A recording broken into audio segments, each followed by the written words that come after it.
Qui je suis? Alors donc je m'appelle Christophe Erhardt, je co-dirige le domaine Meyer, qui est situé à Winsenheim, avec donc Isabelle et Céline Meyer. Et donc je suis au domaine depuis plus de 15 ans maintenant. Plus de 15 ans. Donc un petit topo rapidement sur votre domaine, sur votre structure. Oui, donc le domaine Meyer est un domaine familial qui a été fondé en 1854 par Aloïse Meyer. Donc on regroupe aujourd'hui 26 hectares de vignes qui sont concentrés 3 km autour de Winsenheim. Donc le plus au nord c'est le Brandt, le Grand Cru Brandt sur Turckheim, et le plus au sud c'est Wettolsheim. D'accord. J'ai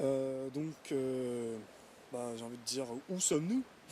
Là nous sommes sur la crête du Grand Cru Hengst, un des terroirs historiques en Alsace, puisque c'est un terroir que les Romains ont investi au 1er siècle après Jésus-Christ.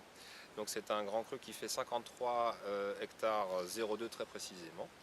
Et donc qui est une géologie, c'est un marneau calcaire, un terroir qui donne des vins d'une grande puissance, d'une grande expression, ce sont vraiment des vins de garde.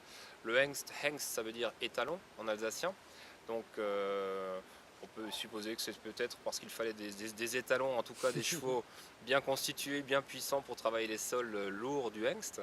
Ça donne des vins complexes, des vins qui accompagnent à merveille une cuisine à la salinité riche, je dirais. D'accord. Hein. Bon, on va Pardon. goûter un de vos vins. Oui, avec plaisir.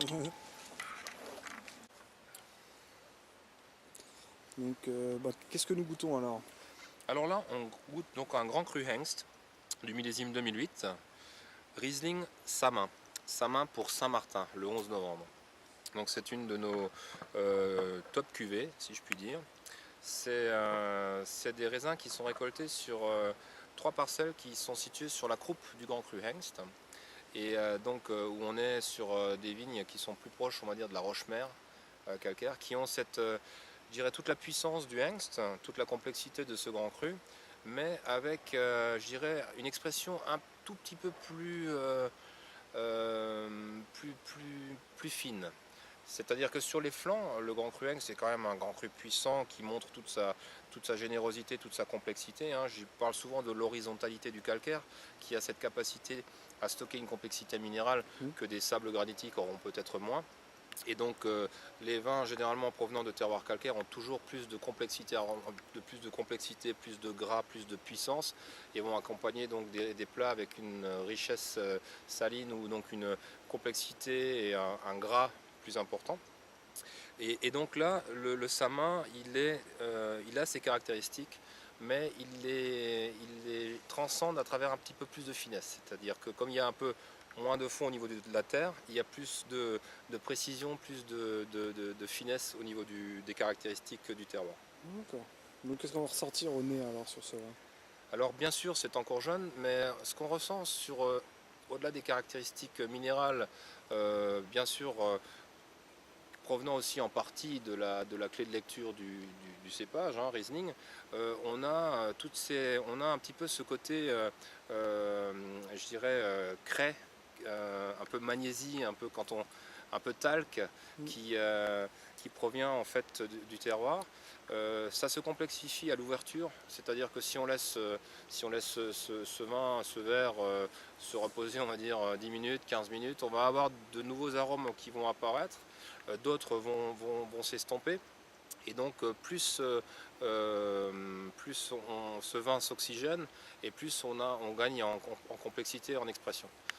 En bouche, pareil, la trame est très très complexe, très large, même si ici, effectivement, ce 2008 mérite encore 3 ans minimum de garde en cave avant de commencer à l'apprécier, mais aura un potentiel de garde de 15, 20, 30 ans. Je veux dire, on va pouvoir accompagner une cuisine très très plus riche aussi, plus complexe, plus puissante. Je parlais par exemple d'un carpaccio, on l'a goûté sur un carpaccio de barre de ligne avec un peu de caviar et un peu de triple crème, ou encore avec, c'était somptueux, ou encore avec des fromages type parmesan, ou un comté de 2 ans d'âge, un très beau comté, quand il commence à cristalliser et qu'on peut le casser, je dirais, avec les doigts. où on a en fait une salinité qui est grasse, c'est-à-dire que la salinité grasse du fromage va jouer une belle harmonie avec je dirais, l'expression fine et riche du vin qui est conféré par le calcaire. D'accord. Et donc en bouche, alors qu'est-ce qu'on ressent alors, parce que j'ai pas encore goûté.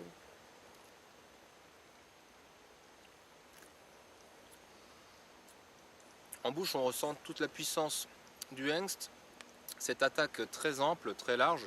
C'est un vin qui a 5 grammes de sucre résiduel, mais qui a ce gras inhérent à son terroir et dont l'acidité ne revient que derrière. Et on sent toute la complexité de cette trame. Et le fait que l'acidité ne vienne que dans un deuxième temps permet au vin du Hengst d'accompagner cette cuisine riche dont je parlais tout à l'heure, parce que le vin a l'épaule pour accompagner le plat, mais rafraîchit l'harmonie par derrière, puisque l'acidité revient et relève en fait l'ensemble. C'est une acidité ascendante, quoi, on va dire. Voilà, tout à fait, tout à fait. Et quand je parlais tout à l'heure de la verticalité des sables granitiques, par exemple d'un grand cru comme le Brandt, où on a beaucoup de silice, on a ici l'horizontalité de la puissance du calcaire, mais quand même avec cette acidité finale qui porte le vin malgré sa richesse et sa puissance. Super. Bon, merci alors pour cette dégustation. C'est un grand plaisir. Super.